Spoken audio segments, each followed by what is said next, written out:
Selamat malam Bapak Ibu Saudara kekasih yang ada di rumah.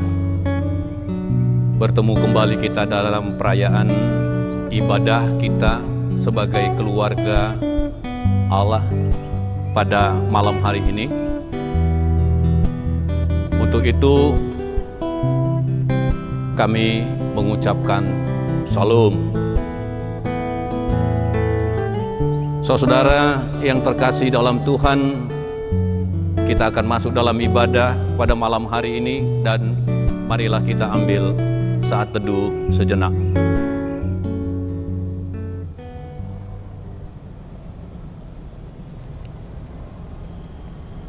Jemaat Tuhan yang dikasihi, kami jemput untuk berdiri. Kita bernyanyi dari Kidung Jemaat Memuji Tuhan nomor 10, baitnya yang pertama, Pujilah Tuhan Sang Raja. Pujilah Tuhan Sang Raja yang maha mulia, segenap hati dan jiwaku pujilah Dia.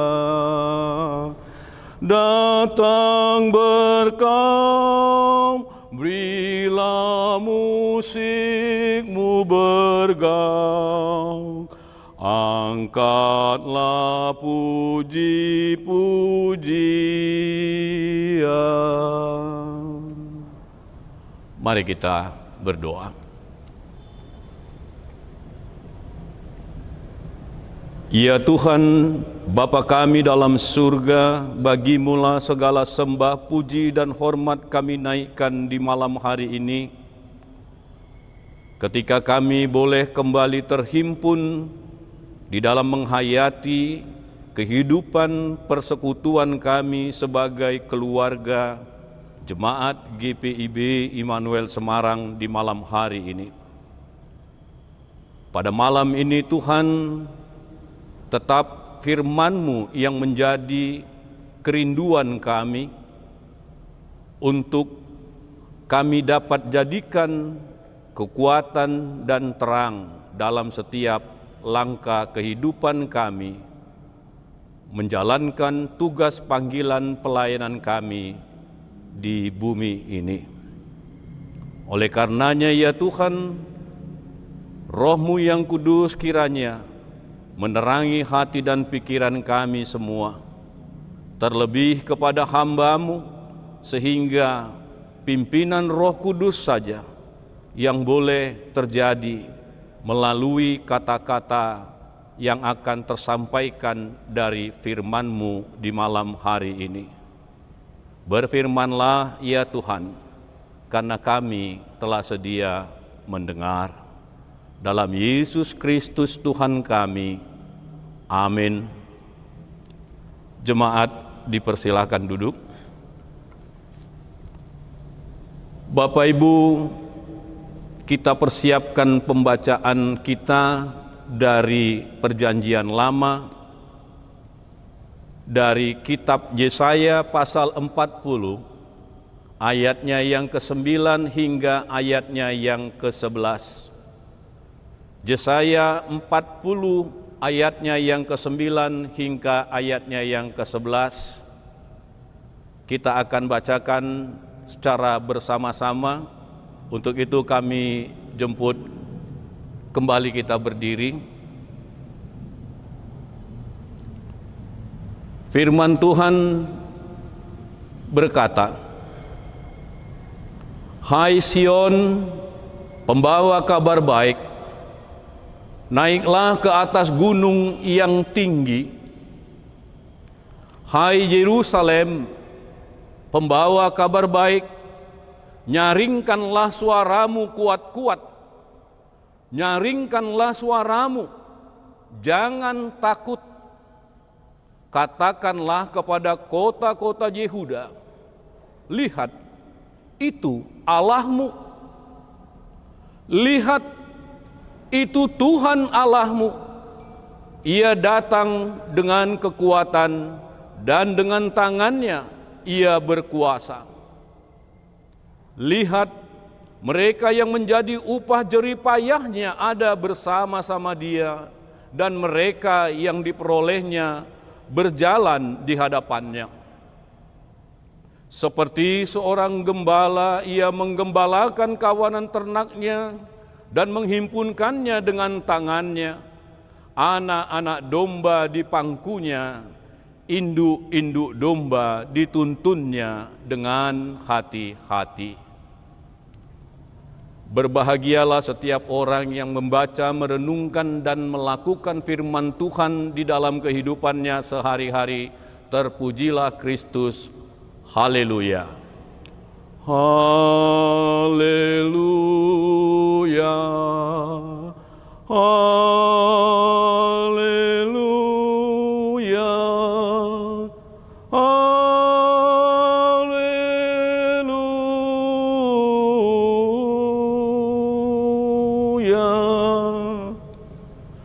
Jemaat dipersilakan duduk kembali.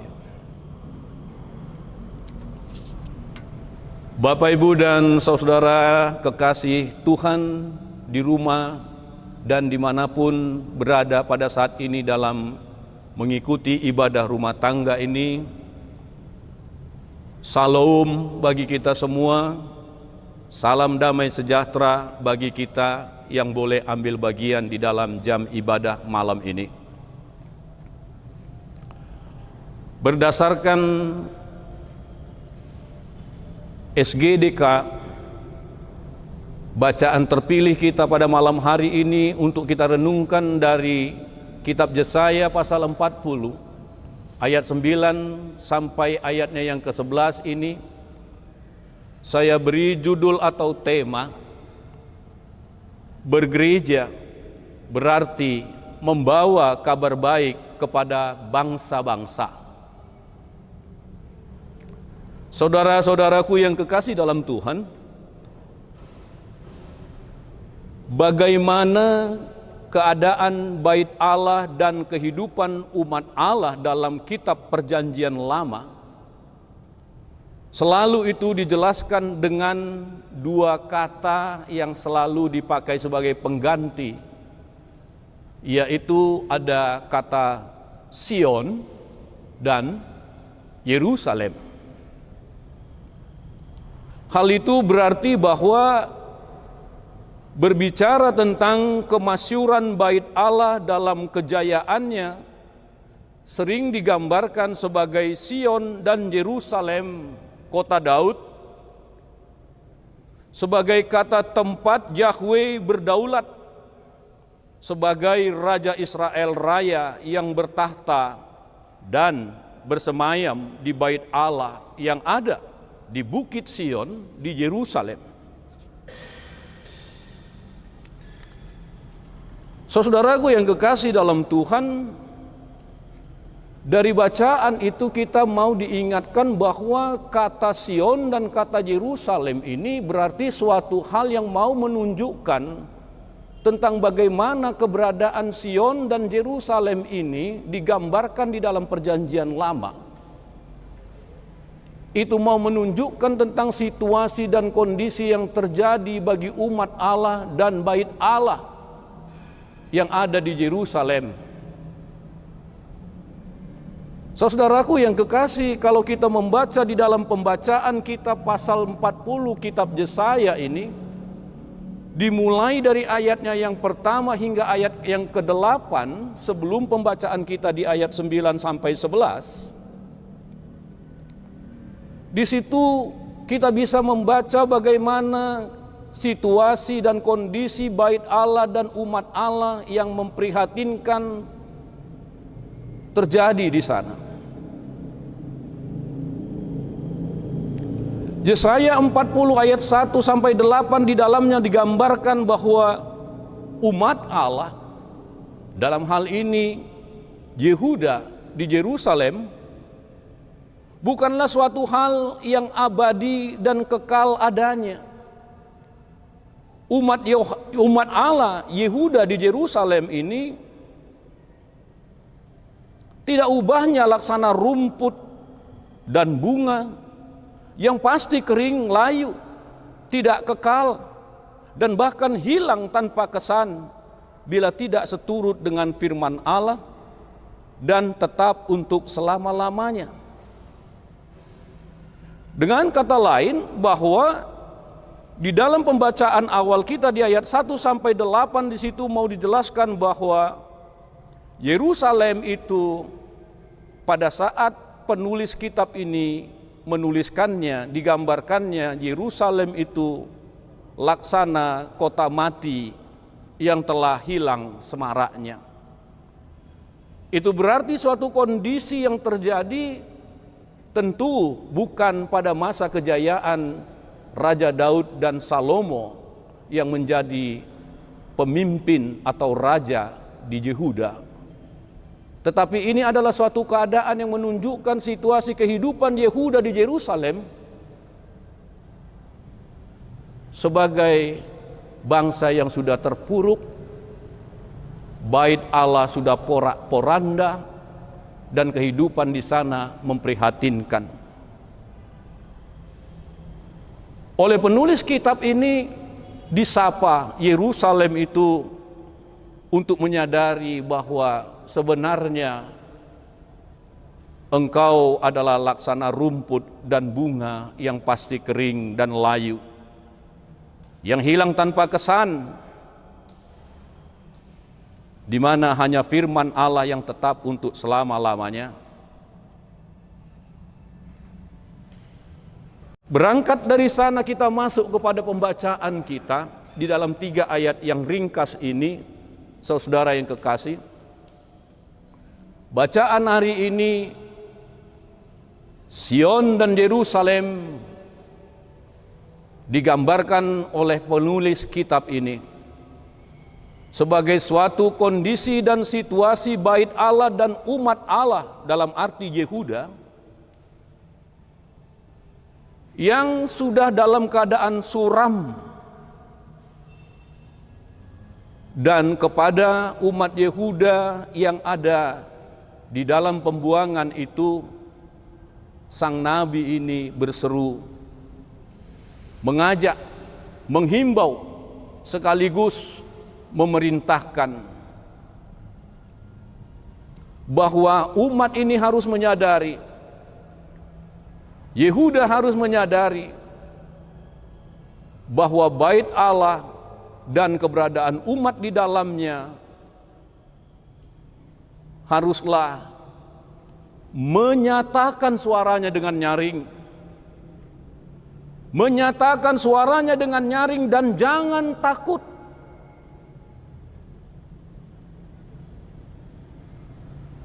Katakanlah dengan kata lain di situ, disebut juga di sana, katakanlah kepada kota-kota Yehuda, lihatlah itu Allahmu.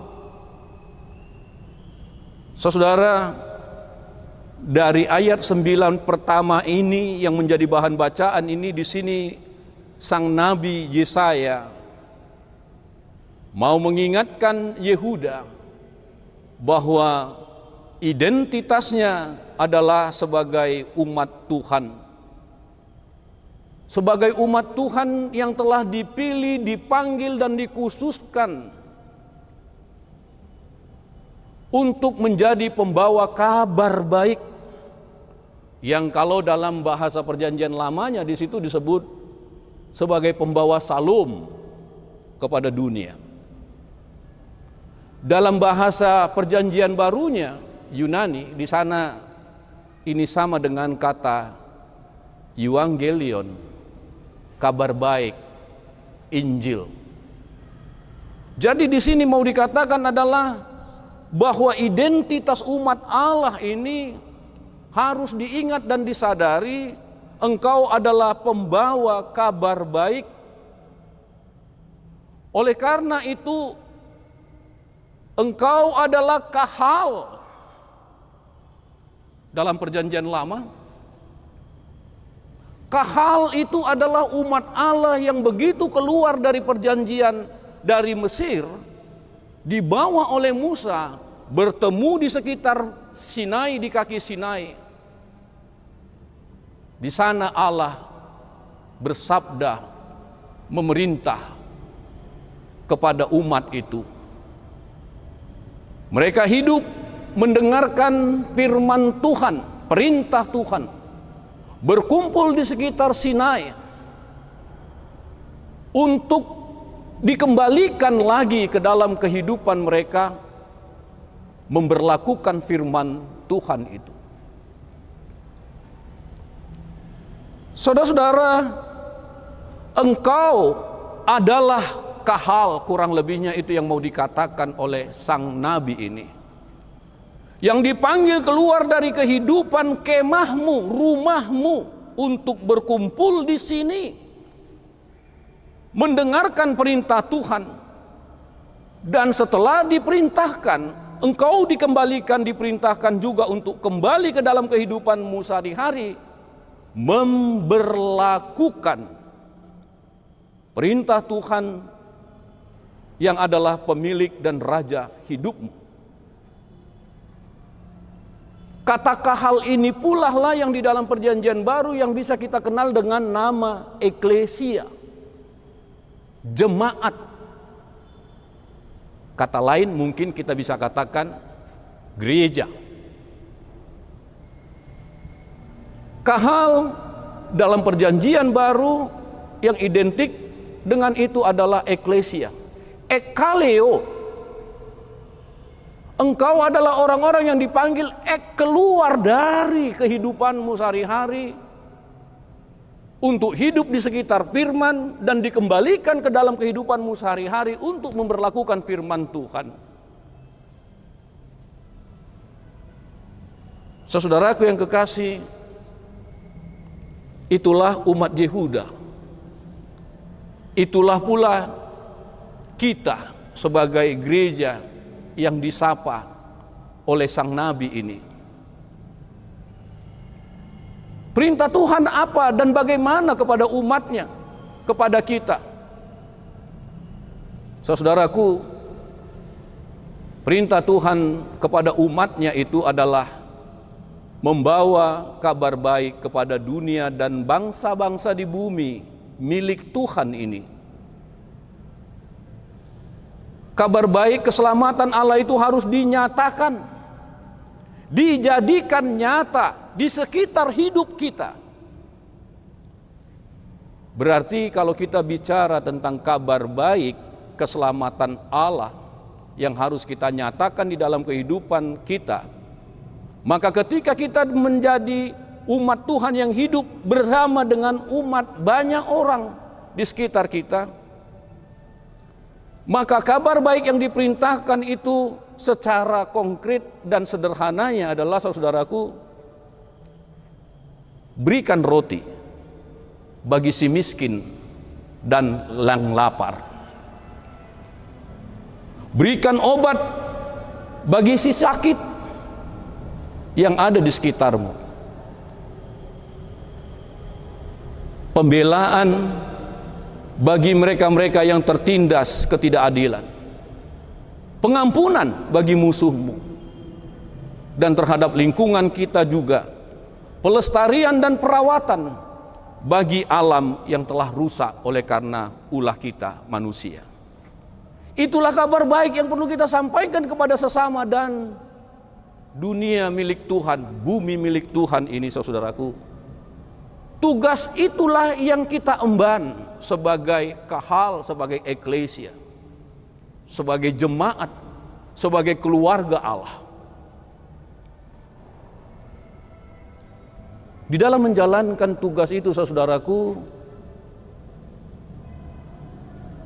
di situ memang kita selalu berpikir akan banyak hal yang kita hadapi, akan banyak tantangan yang kita hadapi, akan banyak ketidakberdayaan mungkin yang kita alami. Tetapi sang nabi di ayatnya yang ke-10 ini berkata, jangan takut menyatakan kabar baik kepada sesama. Jangan takut.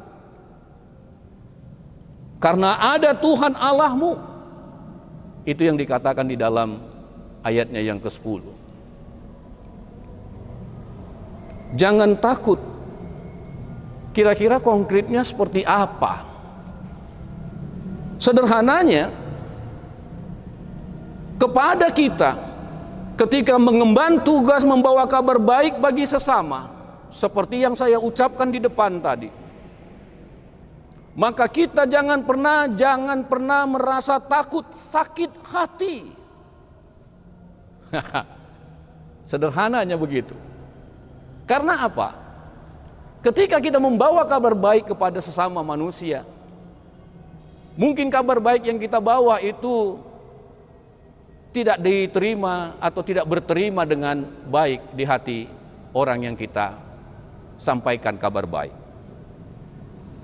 Maka ada sakit hati bagi kita yang mau memberikan kebaikan, kabar baik kepada sesama itu.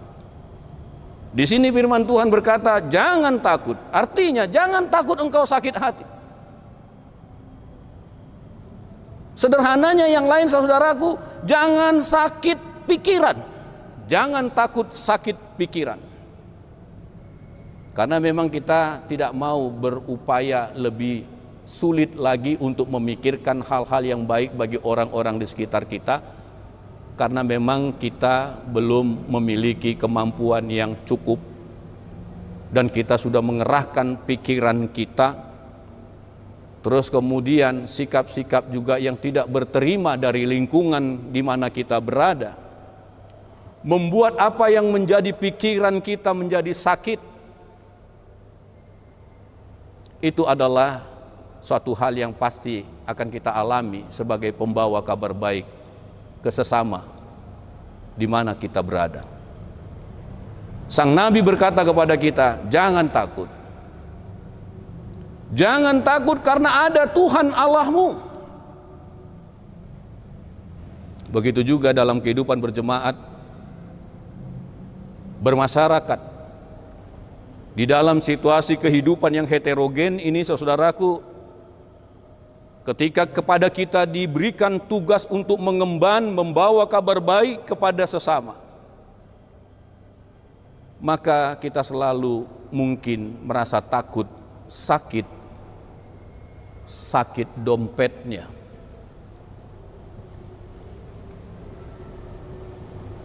Kita takut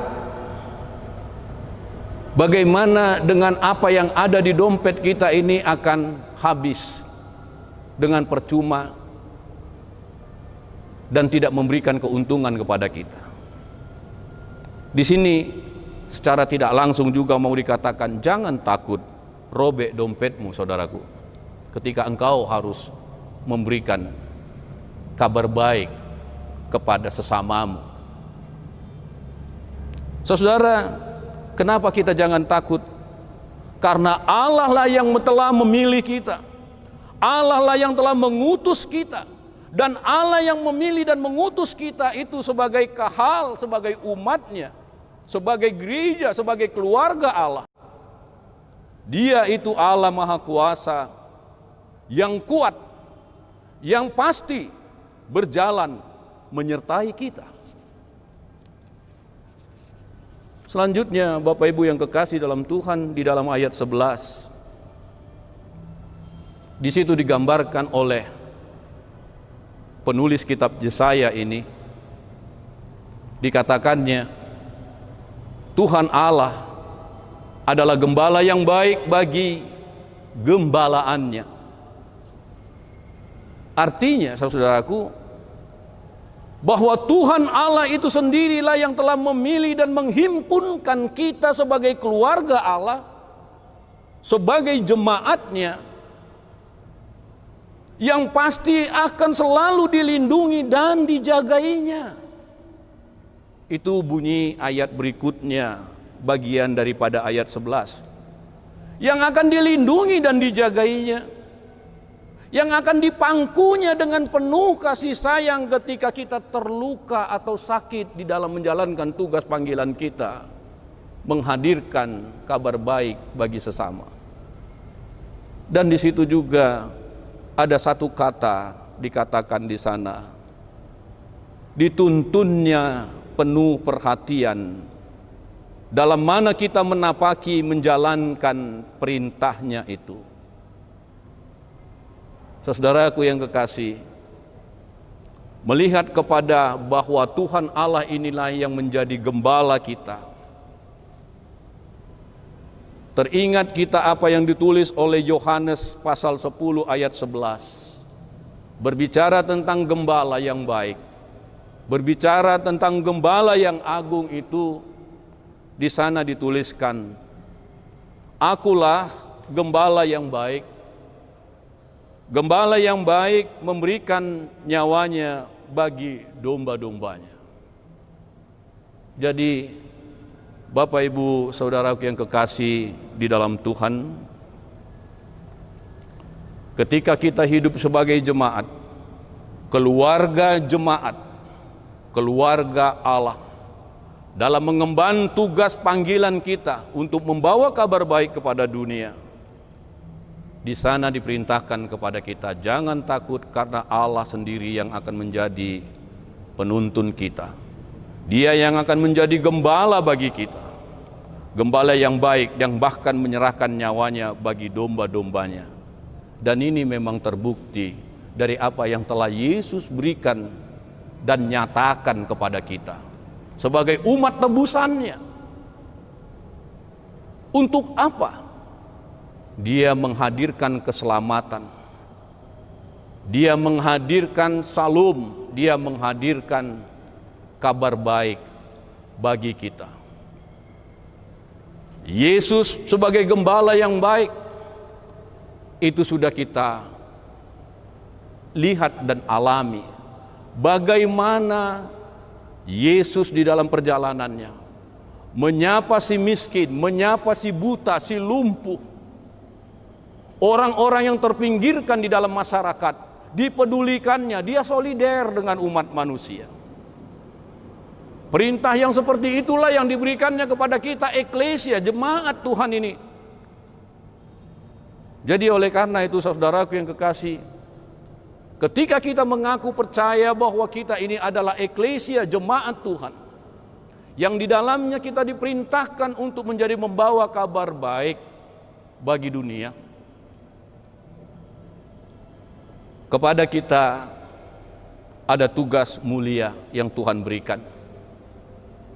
Memberikan yang terbaik bagi sesama manusia dengan penuh ketulusan, dengan penuh kasih sayang, tanpa pamrih, karena telah terlebih dahulu Yesus Kristus Tuhan kita itu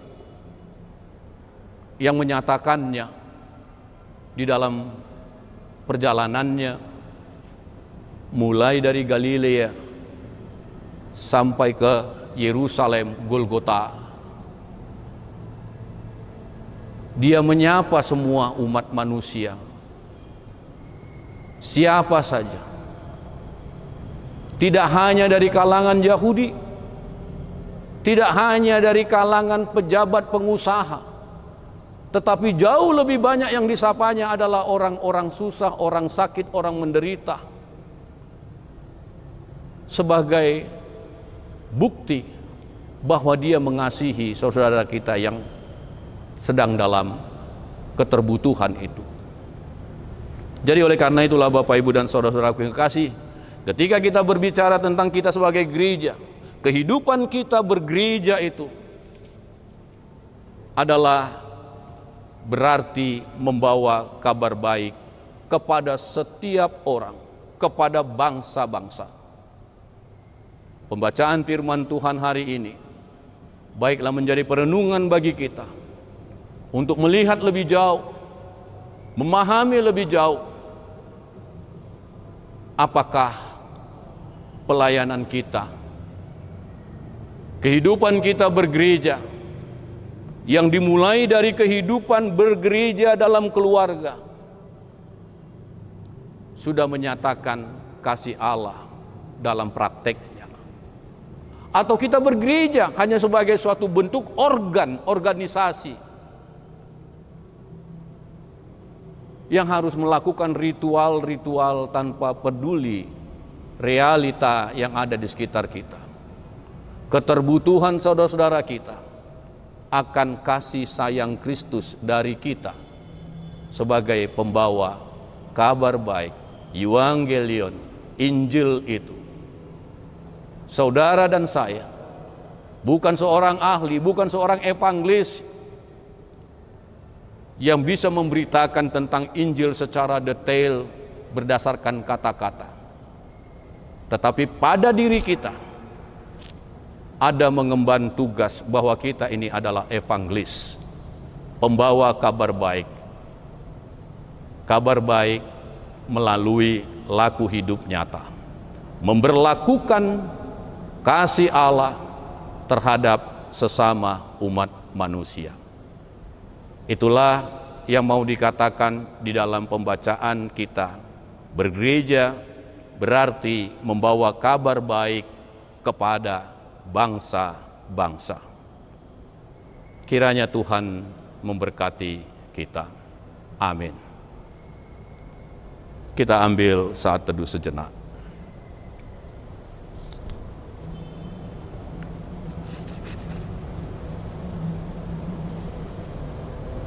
Kita berdoa.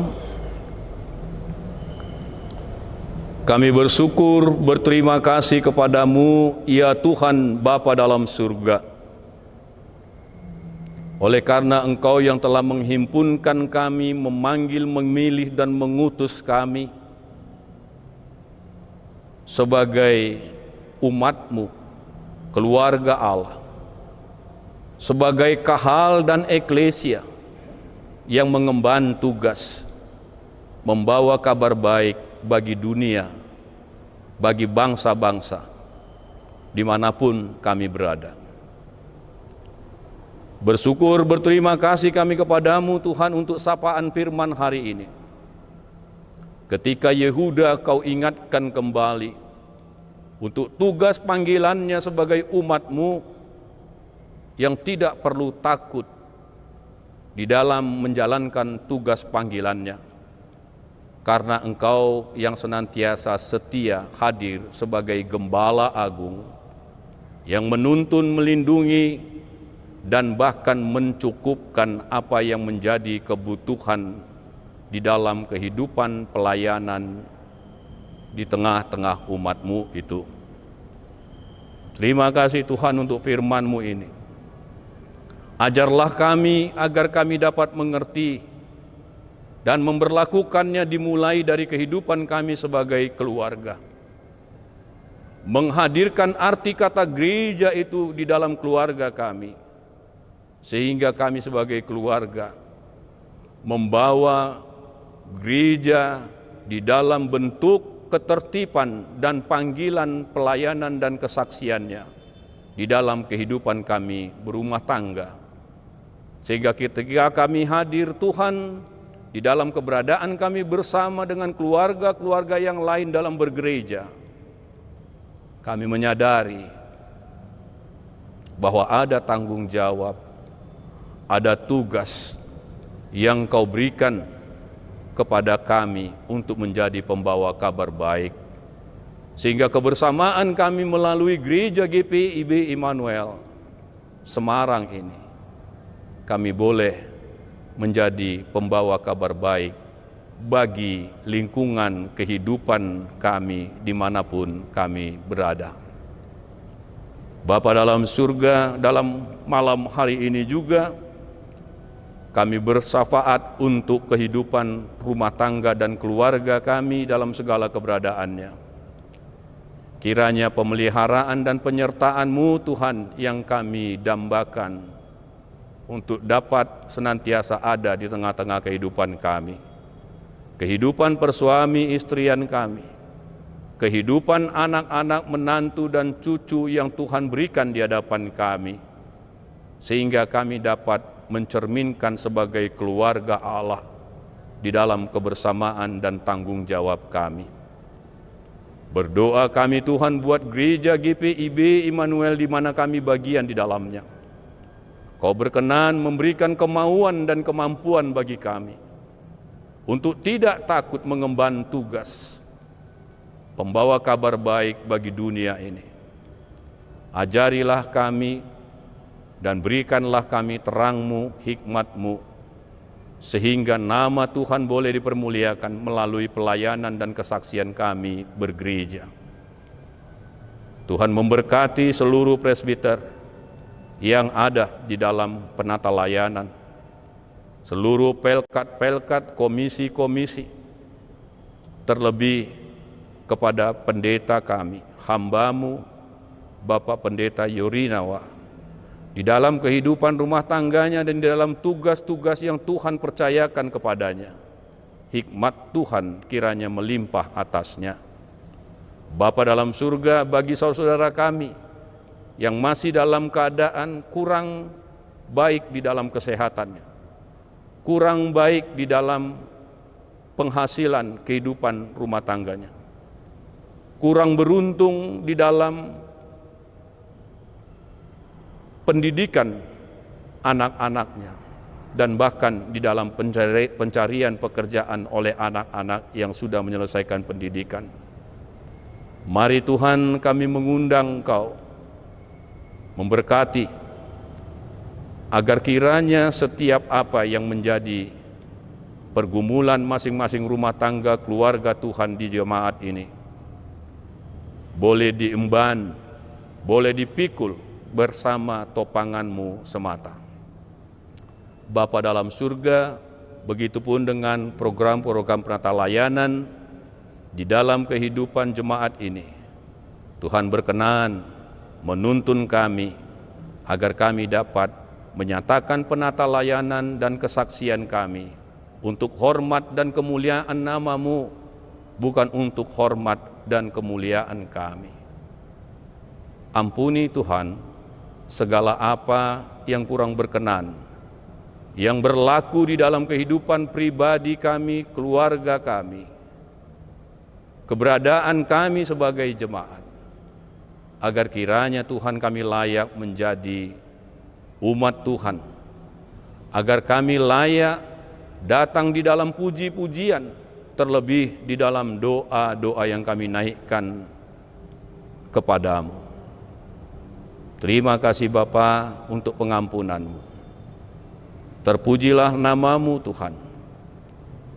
Pada malam hari ini, besok, bahkan sampai selama-lamanya. Inilah doa kami. Amin.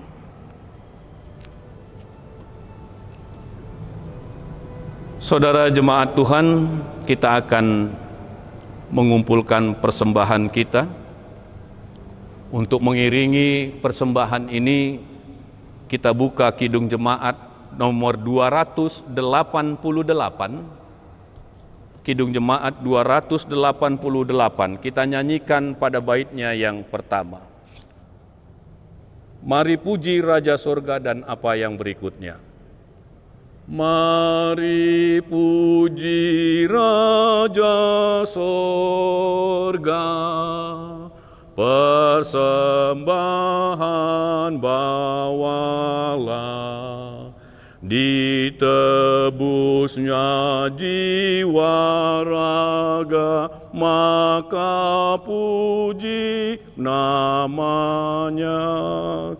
Puji Dia, puji Dia, puji Raja semesta. Jemaat, mari kita berdiri untuk mendoakan persembahan yang telah kita kumpulkan ini. Kita berdoa. Terima kasih Tuhan untuk berkat yang telah Kau berikan kepada kami. Dan terima kasih juga Tuhan untuk kemampuan dan kemauan kami untuk memberikan persembahan dari apa yang telah Kau berikan kepada kami.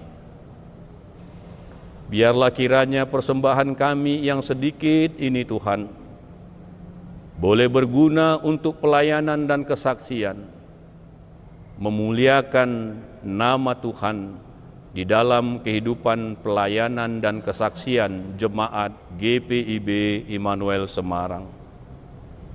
Terimalah persembahan ini Tuhan sebagai suatu persembahan yang harum dari kami umat-Mu. Di dalam nama Tuhan Yesus Kristus yang telah mengajar kami berdoa. Bapa kami yang di surga, dikuduskanlah nama-Mu, datanglah kerajaan-Mu. Jadilah kehendak-Mu di bumi seperti di surga. Berilah kami pada hari ini makanan kami yang secukupnya, dan ampunilah kami akan kesalahan kami, seperti kami telah mengampuni orang yang bersalah kepada kami. Dan janganlah membawa kami dalam pencobaan, tetapi lepaskanlah kami daripada yang jahat. Karena Engkaulah yang empunya kerajaan dan kuasa dan kemuliaan sampai selama-lamanya. Amin.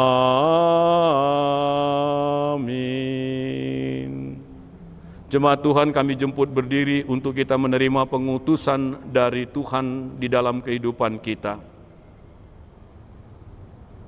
Pergilah, jadikanlah firman Tuhan menjadi nyata di dalam kehidupanmu sehari-hari, dan arahkanlah hidupmu kepadanya, serta terimalah berkat-Nya. Tuhan memberkati engkau dan melindungi engkau. Tuhan menyinari engkau dengan wajah-Nya dan memberi engkau kasih karunia. Tuhan menghadapkan wajah-Nya kepadamu dan memberi engkau damai sejahtera. Amin. Amin. Amin.